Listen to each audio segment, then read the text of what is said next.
which will focus on the role of digital public infrastructure and connectivity. We are pleased to invite our moderator, Ahmed Tal'at, Head of Technology at Nokia KSA, and his esteemed panelists.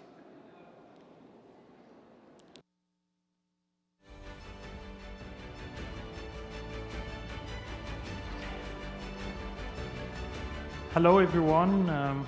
Good afternoon. Assalamu alaikum, everyone. Pleased to see these esteemed faces. Throughout the next hour, hopefully we will stick to time. We will go through a very interesting and maybe controversial topic, which is related to DPI and fair share. Firstly, have you ever heard about a kind of framework or interaction happening between the OTT players, which are over-the-top applications, with the telco, how it's been regulated or interacted officially? This is the main aim of this discussion, where it purely fits in the crossroads of technology, business models, and regulatory. So again, it's the digital public infrastructure where Saudi is leading in that front with all the platforms we are dealing with, especially the governmental side, and the interplay with the fair share debate. So mostly we are, the DPI is a framework where it ensures open and essential connectivity, digital connectivity, as the road, bread and butter for everyone, to have connectivity towards the end users. At the end, we need to ensure open, interoperable, and innovative connection towards everyone inside this ecosystem, digital ecosystem. So let me start with two questions, mainly two questions, which we will mainly tackle in that session. First thing, how to make the connectivity universal without overburden anyone in the ecosystem. Here we are talking about the ecosystem, not only the telco provider, CSP, or the neutral host, as we will see today, not only the OTTs, but also the end users. A lot of players we have to consider while governing this interesting topic. The next, how to fund the investment. Who will fund it? Is it really the end users, or will it be the OTTs or the telco? So we will discuss this as well with the esteemed panel list. So accordingly, the fair share debate will come into play. So how large OTTs and big data providers will interact in the telco, especially in the telco here? Will they fund it directly, or it will be vice versa, or will be incentivized? So we will discuss this as well. And here as well, for Saudi Arabia as the leader for this front as well, the neutral host providers. Neutral host providers, they are really key players when it comes to telco, how to neutralize, how to mediate such interaction. So with this, I'm pleased to be with the esteemed panel and distinguished members. I will start with Philippe Dufresne. He's the founding director in Kulin International. He's bringing to us the global regulatory and policy-making perspective. Please, Philippe, please be with us. By the way, Kulin International is a firm which are specialized in the regulatory flavor for what's happening, observing the telecom globally and bringing the digital policies everywhere. Then next we have Engineer Hassan Al-Bihishi, the Director of Commercial Planning and Solutions at Tawal, who will share with us what's happening from one of the leading neutral host providers, TOAL, and how to evolve the infrastructure as a whole to the needs of future technology and the digital economy. Welcome, Philippe and Hassan. I'm pleased again to be with you and honored. So let's start our discussion firstly with the policy and the status quo. So Philippe, as Colin International monitors the whole topic globally for the technology regulation, can you start giving us a snapshot for the regulators and policymakers regarding the DPI? Is it more leaning towards the open access, or it's leaving the innovation for everyone to take the model wherever it has to go? Yeah. No, thank you, Arman. Two points in your question, I guess. There is the it's not a DPI, single. and then should it be open access? Let's start by your second point, the open access. It sounds a bit old-fashioned to talk about monopoly versus competition. That's a debate that we had 30 years ago, was it not? And we decided for competition in the sector quite rightly. But when you scratch a little bit under the surface, you realize that some of the most interesting regulatory debates that are taking place today is where regulators are actually quite happy to still have monopoly parts and where competition should prevail.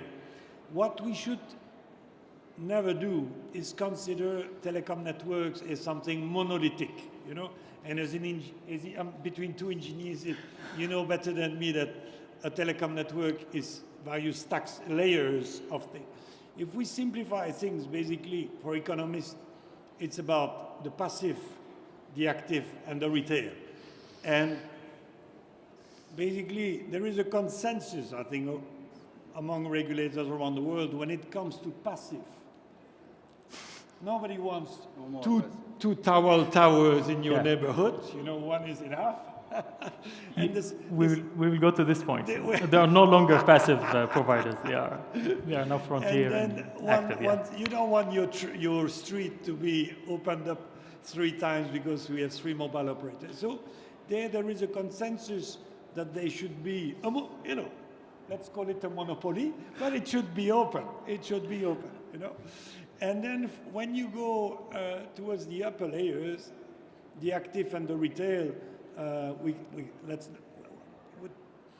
basically you should have more and more competition, and therefore less regulation, less obligation of open access, because the market looks after it. That's for the question on open access. Let's now come to say a few words on digital public infrastructures. I didn't know this word before coming here, but okay, this is the whole shebang of what governments dream to have to serve, you know, citizens and all connectivity users. I think the word that comes to mind when I looked at, you know, the digital plans of governments around the world is ambitious. Ambitious. Why do I say ambitious? When you look at, you know, most sectors of the economy, you have private sector companies seeking to meet the market demand, you know, so consumers or professional users want something and companies provide it. So there is a, you know, more or less a perfect match between the demand on the market and the supply. You know?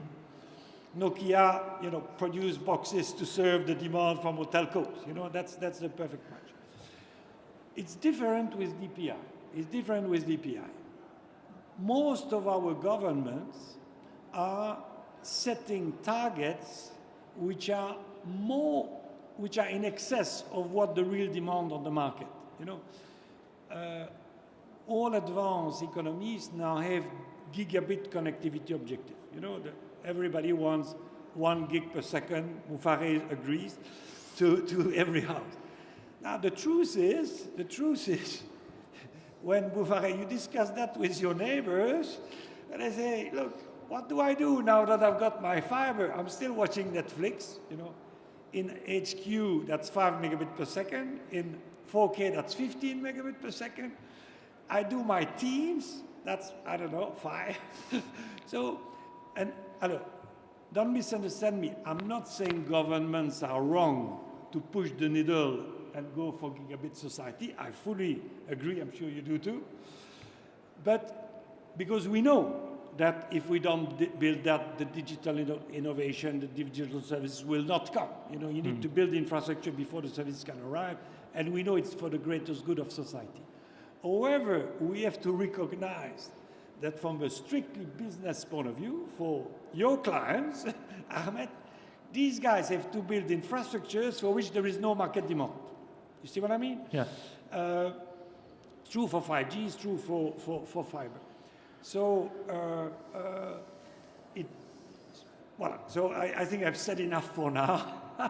But it set the scene that it's not a normal market. It's a market where there is a gap between the legitimate, I repeat, and legitimate and clever ambition of our government versus a telecom sector that normally, like every sector in the economy, should normally only meet the demand that is solvable today, not 10 years from now. Great. So, just an interesting point. So, can you shed some light on the platform? Can you pave the way for everyone to understand what platform is, in case we want a unified language to discuss here? Thank you. I know that there is the words fair share in my. Yes, it is. But, thank you, Mufare, for that's a gift from a friend. You know, if me talking in public about this, that's really kind of you. It's a minefield, of course, this debate, but I love it because you cannot discuss it if you do not revisit the fundamentals. You know, we'll talk about the solution a bit later. That's a bit less interesting, but at least discussing the background to that debate is fascinating. And thank you, Ahmed, to have me say a few words about platforms. For an economist like me, a platform is what we call a two-sided market. Alors, it's something relatively new in economics. I'm an old man. We didn't talk about that when I studied economics 40 years ago. It's an invention from the 90s, you know. And it means if you look at things as different as credit cards, you probably all have a credit card. Maybe you have or your kids have a Sony PlayStation or an Xbox or whatever. These objects are completely different from all the other stuff that you buy, from your car, from your clothes. Why? Because the only reason why you have a console it's not for owning a Sony PlayStation. You don't have a Visa credit card for the pleasure of having a plastic card. These are platforms that basically enable a meeting between, for the Sony PlayStation, a game developer and a player. For the credit card, a customer and a vendor. Sorry for this long explanation, but you will understand why I'm telling you that. If you are in this very strange business of selling services or goods that are platforms, that belong to this strange field of economics that is two-sided markets, the laws about pricing are completely different from when you sell cars, chairs, or telecom network like Nokia, or towers like Taiwan. Why? Because you could decide very strange pricing strategy. You could decide to give away the PlayStation at a very low cost, well below cost, price well below cost, because there will be so many kids playing the game, owning the PlayStation, you're going to overcharge the game developers who desperately wants to reach the kids playing the game. Same. You want to launch a new credit card, good luck, to compete with Visa and MasterCard. So what do? You give away the card for free to Consumers, so many consumers have it. Shopkeepers, restaurants can no longer say, no, I'm not taking it. And they will accept it. And you can charge a high price to them. So what I'm trying to say is these markets have pricing rules that look strange. You know, we can say, why do you sell below your cost? You're going to go bankrupt. No, I'm not going to go bankrupt. I'm going to recoup the money from the other side of the platform. And final word before I shut up. The old-fashioned telephone network, I'm not even talking about the internet, was already a platform. You could decide to charge the caller, you could decide to charge the called party. Yes. You could, free phone, 0800 calls. Yes. You could, same for post, anyway, you get my message. And of course, when we talk not about the old-fashioned telephone network, but internet, the internet is nothing else but a network that connects the eyeballs, you and me, at the office or at home, and the CAPS, the content and application providers. And so you can, in theory, in a completely abstract world, I'm not started to start the polemic here, you could charge one side or the other or both sides. There is no rules of physics or rules of economics or any. It's just a business decision. Yeah. Okay. Thank you, Philip. Now, Engineer Hassan, Astawal is the leading neutral host provider here in Saudi, and we have significant role to simplify and facilitate deployment for telcos. As well, can you shed some light on Tawal's contribution to contribute to DPI objectives, open access, reducing duplication, ensuring having wider coverage for everyone? Can you please shed some light on this one? Thank you so much, Ahmed. I really appreciate the opportunity and glad to be here. And thanks for CST for the invitation. So yes, the fair share debate is quite complex, and everyone has a point. If you take the neutral side, the big tech or OTT, they already invested in data centers, submarine cables, and the app and the things behind the app. From teleco operator, they have the right also. They already invested in the spectrum, technology, backhauling, core, and so on and so forth. So you cannot dictate this one is true and the other one is wrong. But the main question still remains, who should pay the network growth? So let me very quick introduce Tawal or TowerCo or NHP. So Tawal is the biggest TowerCo in the Middle East. We start at 2019 by having the carved out for STC mobile asset or towers to Tawal. So since that time till now, with a lot of merger and acquisition, either locally or international, we exceeding more than 3,000 mobile towers. And we operated not only in Saudi Arabia, we have East Europe, 3 countries there, and Pakistan as well. So recently this year, we have been acquired by a majority from BIF to position Tawal as the national digital infrastructure, either locally or... Same owner as this building, Hassan, is that correct? Yeah. That's So either locally or internationally. Yes. So at 2019, we asked ourselves one question.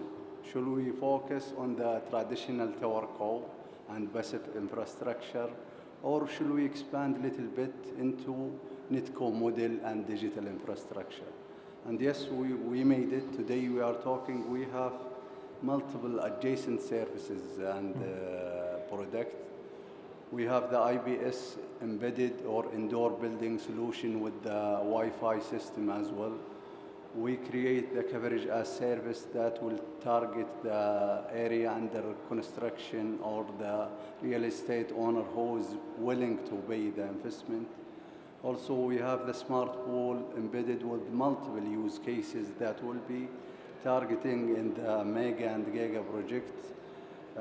Also, we create the fiber to the tower, as well as testing with Nokia for sure, and lastly, the overrun capability.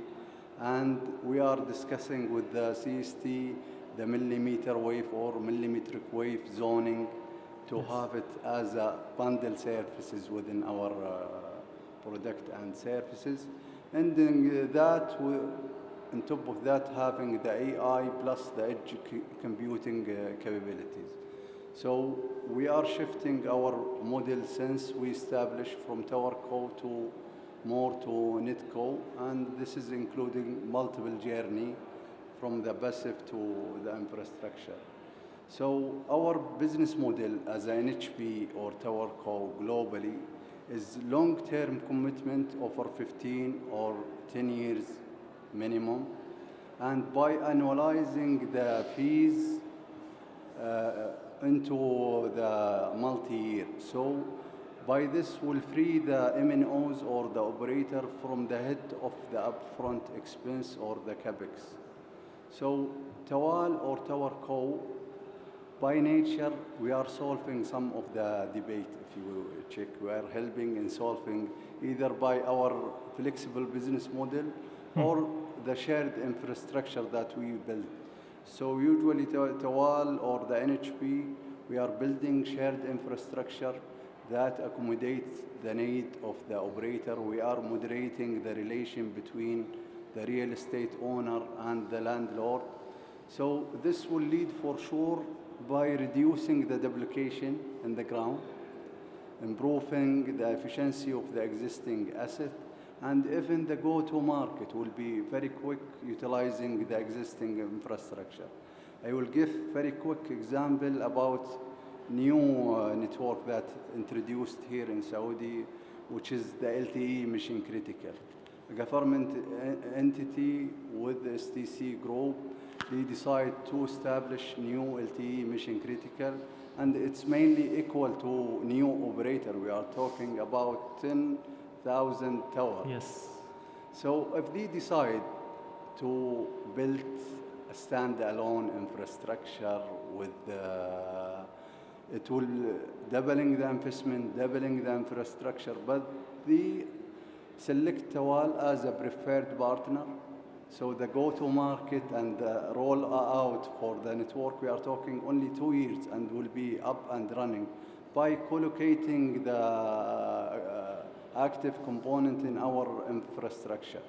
So yes, we are fully aligned with the DPI principle and fair share by lowering the costs and distributing the costs across the ecosystem. Great, great. Thank you, Hassan. So now back to you, Philippe. In brief, how to describe the key building blocks for DPI? Is it purely cost-based? So, party number A, you will take the whole cost, and the other ones will entertain, or there's other way to have it, or is it normalized everywhere? Please shed some light on this one as well. I know I'll start by stating the obvious. No company can sell durably below its cost. Totally agree. So that's simple, that's true. Beyond that, the relationship between prices and cost is very loose. When you speak to economists, you're probably lost because they come up with all sorts of words like incremental, marginal, long-term, pure, So we charge this not to confuse the rest of you, but to shed light on different issues that which they seek to optimize. What I would say is most of the time, the issue of cost is a matter purely internal to the likes of Tawal or the operators, because market forces lead operators to charge reasonable prices on the market. You know? So the regulator, you know, people like me do not need to look into what are the costs, because we don't care. There is competition on the market, and the cost is what the customer is ready to pay. And if you go above that price, the customer switch to another one. So I just want to say, first of all, that in a growing number of sub-markets in our beautiful telecom sector, regulators do not need to bother themselves too much about cost. Now, there are a couple of exceptions, is when the regulator, I should sometimes say our governments, have an ambitious digital agenda, and they push the needle so much that operators are requested or invited, whatever, to cover unprofitable areas. You know, if you want fiber 5G to every remote village, clearly there is no solvable demand. You know, there is no business case, even using the best equipment and the most efficient towers. So there you need to cost it, because I'm sorry, but there will have to be government subsidies for that, because there is no reason for the market to bear those costs. You know, especially competitive market could not bear those costs. So that's one field where the issue of cost will loom large.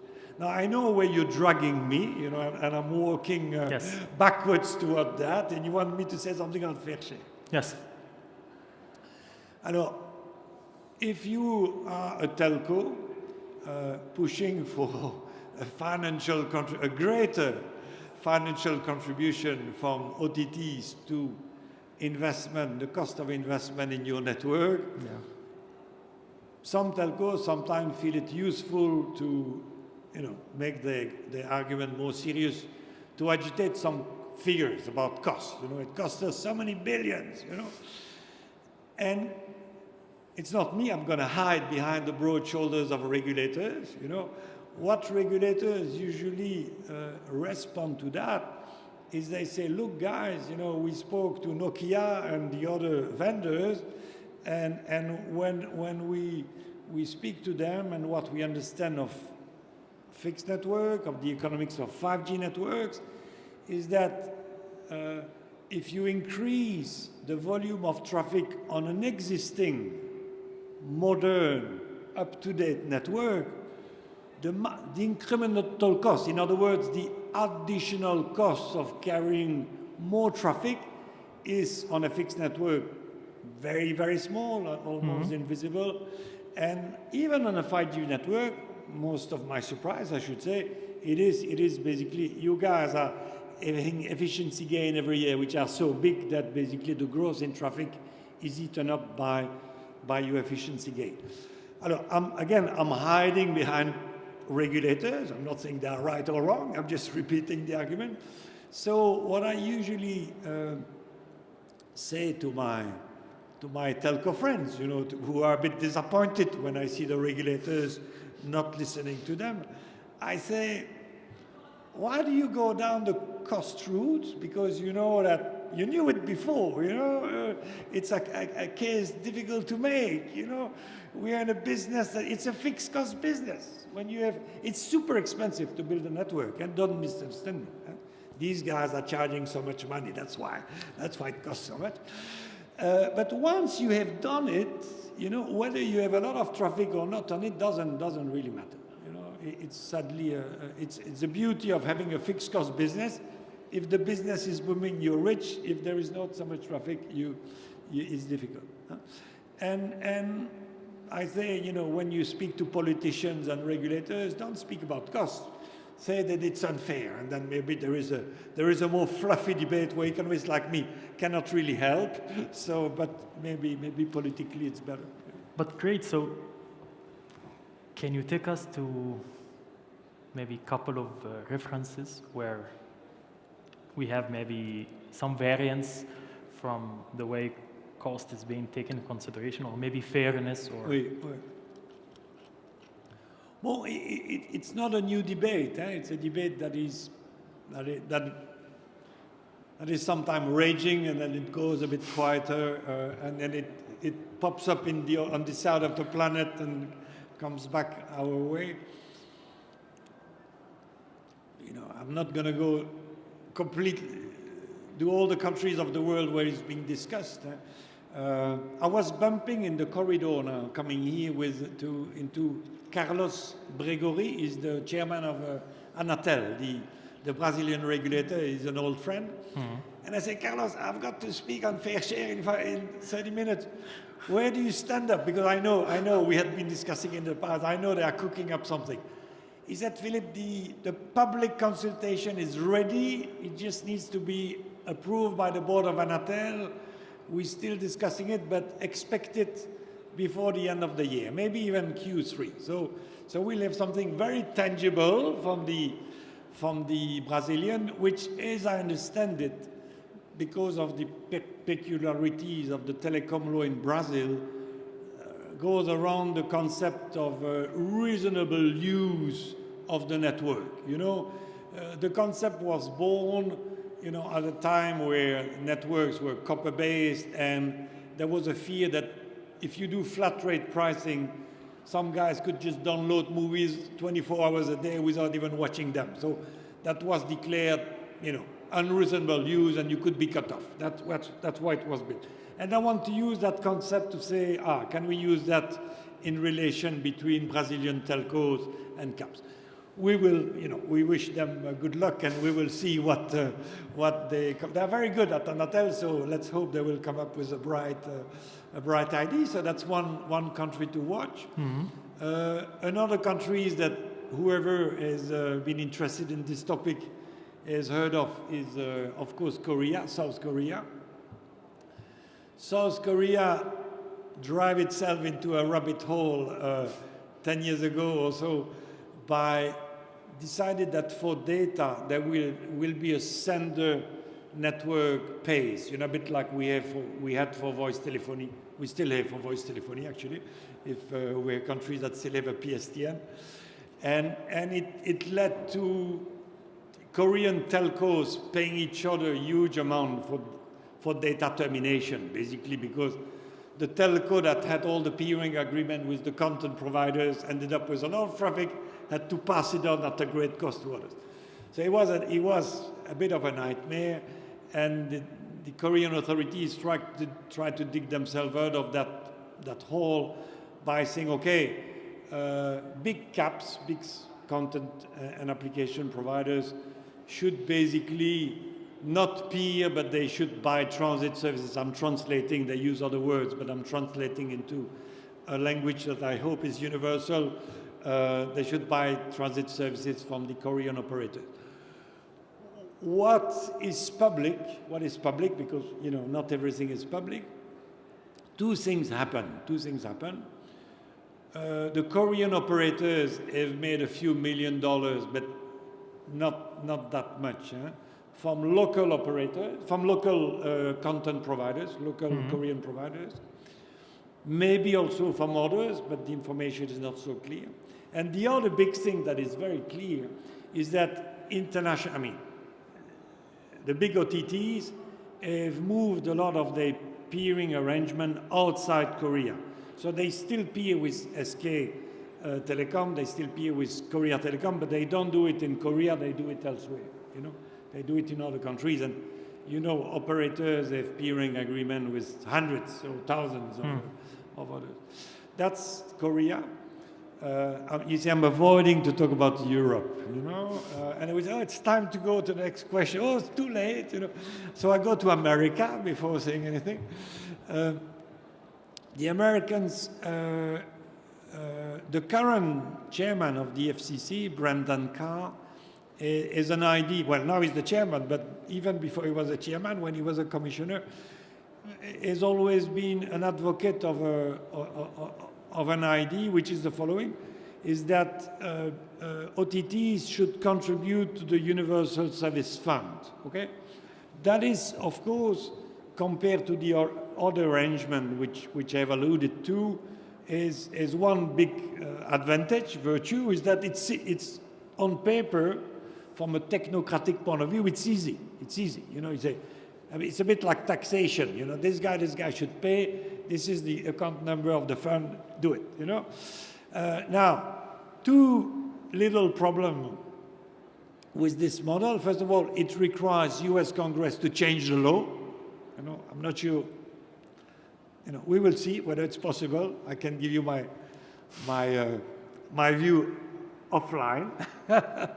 And B, if you're not the U.S. government, I'm not sure every country can really force big tech to pay, you know.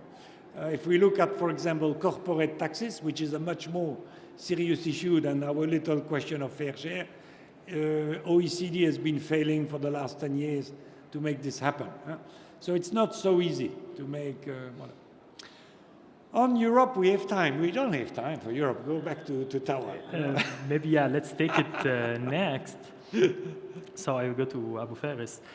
Now, you stated something regarding the millimeter wave, starting considering some active parts, no longer the traditional way of tower co. So can you specify something, describe what's happening regarding dictating specific bands, maybe for a special deployment to be shared, and accordingly you will have something like the DPI in front of everyone and to regulate it and to make it open access. Can you go through this one? Yeah, thank you so much, Ahmed. So the millimeter wave or millimetric wave is very different band than what we have right now, the legacy band that we have. So from multiple aspects, the size of the available band right now with the CST, we are talking about 3.2 gigahertz. It's very huge, and the nature of the band is to serve the large event like a stadium or entertainment hub and so on and so forth.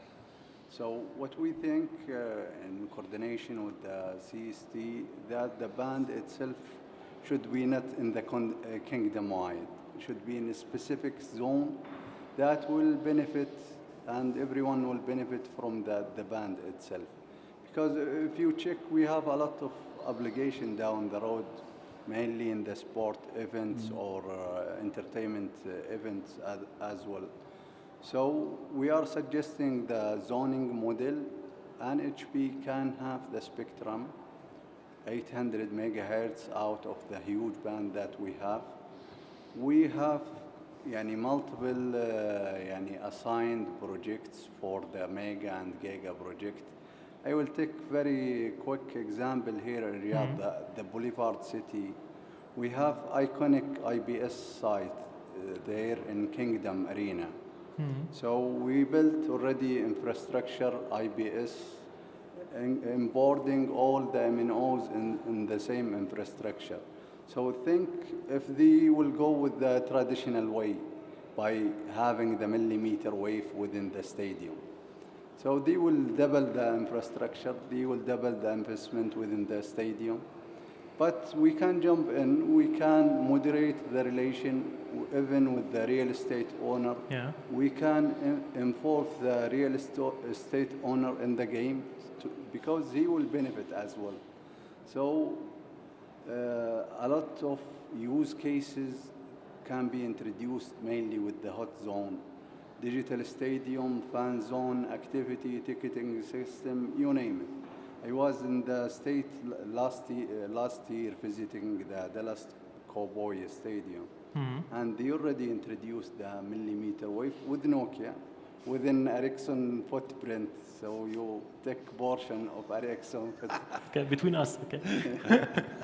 So they already introduced multiple things, even the 360 camera, the dome, the immersive technology within the stadium. Okay. The end user will benefit from the congestion usually happen within the stadium. So, but in the US, they have advantage there from ecosystem point of view. The millimeter wave supported with the devices from iPhone 13 and beyond. But here in Saudi, we're still working with the CST and the service provider to see the roadmap of the devices when will be supported. So we suggest the zoning model to allocate the band per square meter. It will be easy for pricing for us and even for the regulator to allocate the band for the NHP or the MNOs.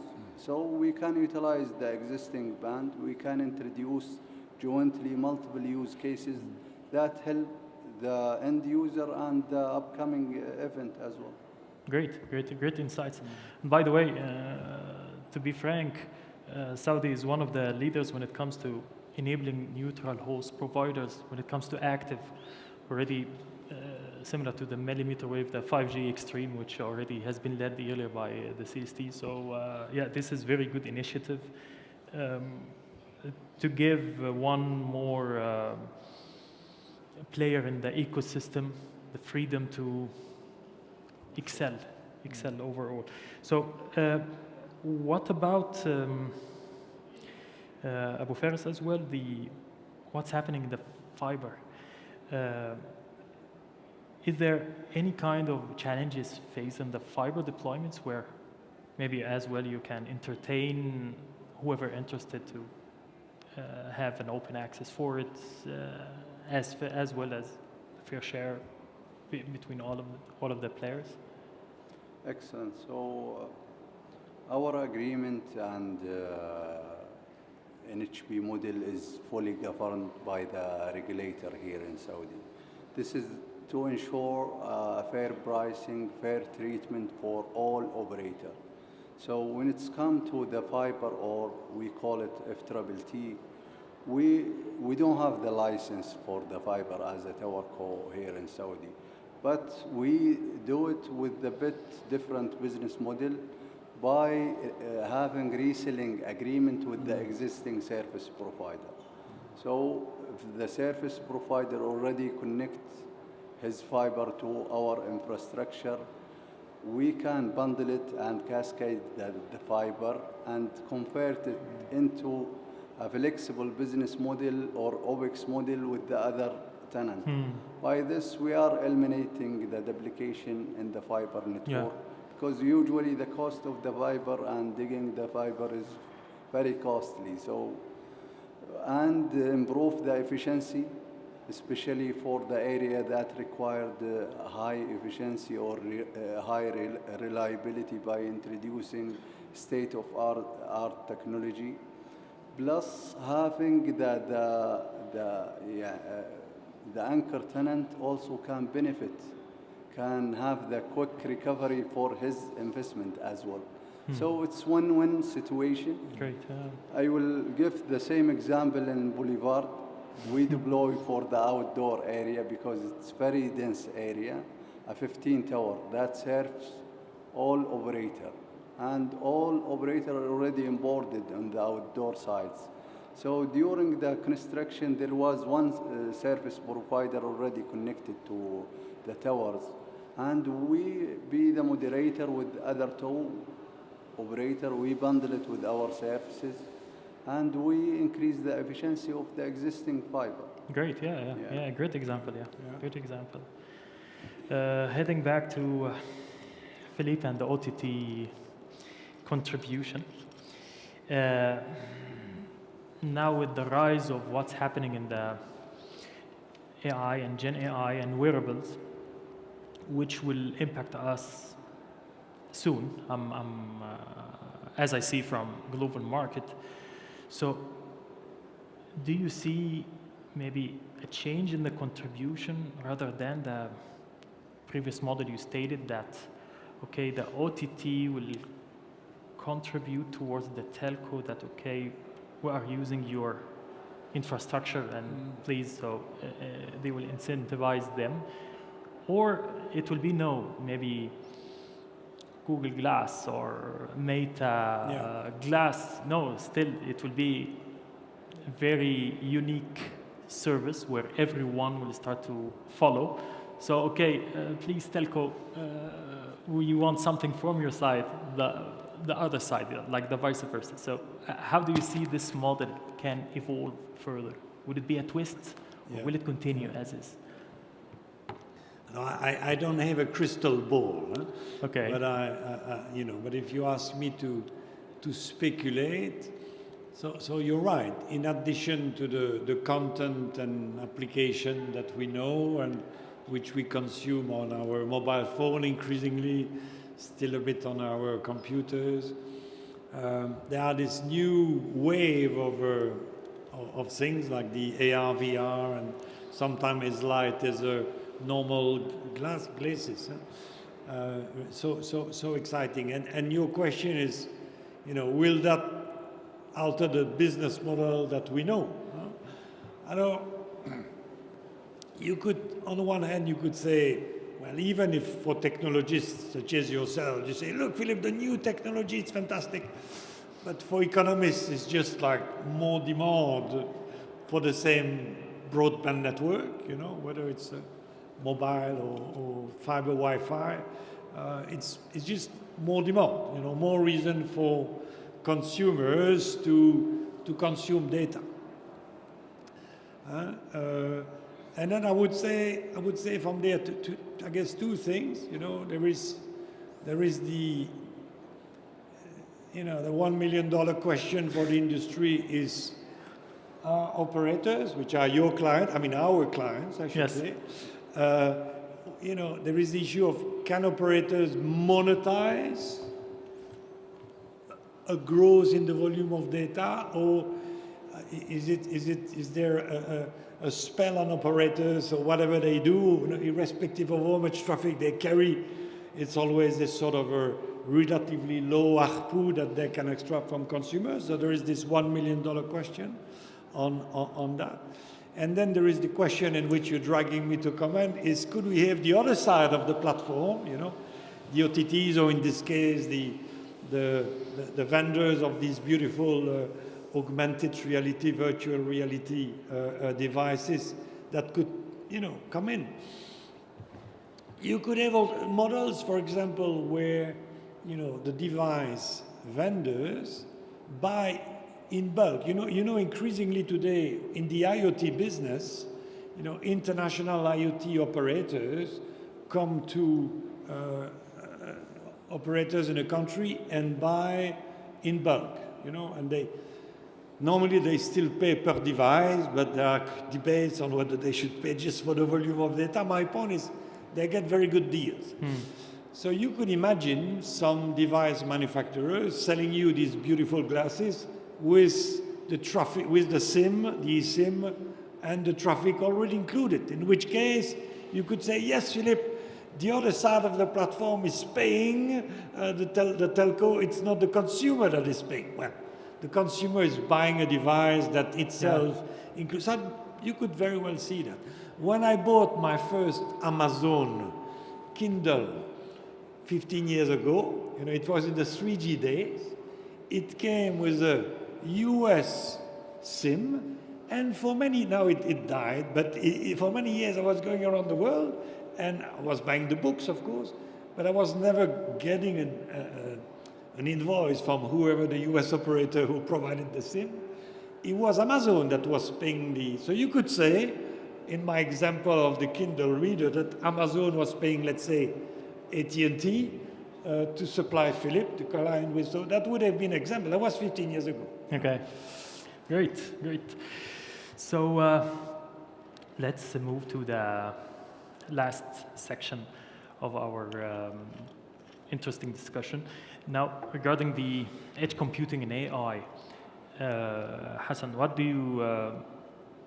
how do you see the new demands happening there? Now, we conquered the front of, active part, but what about data centers? How do you see data centers are evolving to be really shared to end users, not only to offer normal active millimeter wave or whatever normal access, no, to really have a data center, maybe HPC, high performance computing, or whatever data centers for AI. How do you see it? Is there any kind of progression you can share with us regarding Tawal? Yeah, thank you so much, Ahmed. So, yes, the AI-driven services with its applications, it's creating a huge demand currently and down the road as well. So, having edge computing close to the end user to have multiple advantage. The ultra-low latency real-time response is something essential down the road. So we as a Tawal, we have a bit neutral advantage here because we have huge portfolio across kingdom. We are talking about 24,000 tower plus more than 130 IBS sites. So we can transform this portfolio into edge computing or mini data center, we can call it, to have the mentioned benefits. So I recall lastly, we demonstrate one of the use cases using the edge computing. So we deploy within our IBS at the leap in telecom roam, edge computing, GPU and CPU. And by this, we introduce use cases on the outdoor sites as a 360 camera. Great. To provide the use cases for smart parking. So it's huge parking at Leap, if you recall. When you cross by our boat, just put your face at the face detection and the AI will tell you where you park exactly. And he can send immediately to your phone the Google Map location for your park. So, and a lot of this we can introduce down the road. Right now, we are collaborating with hyperscaler to commercialize it, inshallah, very soon. Inshallah. Okay, so do you see that this may evolve, that OTT will come to you maybe and you will host their applications on top of your servers or whatever data center? Do you see, maybe you don't have to shed any light in case you cannot disclose, but at the end, do you see it potentially coming? What I'm trying to say right now, we are even coordinating with the regulator from license point of view. So, and the hyperscaler as well. Till now, the image is not clear yet, but with the support of the CST for sure will be transformed into digital infrastructure, inshallah. Great, great. So, Philippe, on the same front, how do you see that,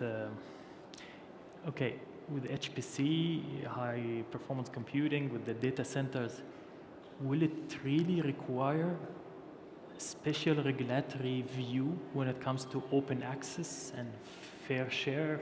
Again, it's a bit tricky because it has several other like dimensions: computing, networking, memories. So how do you see it? Or maybe it's not clear yet, or maybe if you see it elsewhere. Well, I mean, I'm not saying I see all the future implication, but one trend that is, I mean, it's not a trend, it's in legislation in Europe, so it's what regulators are busy with at the moment.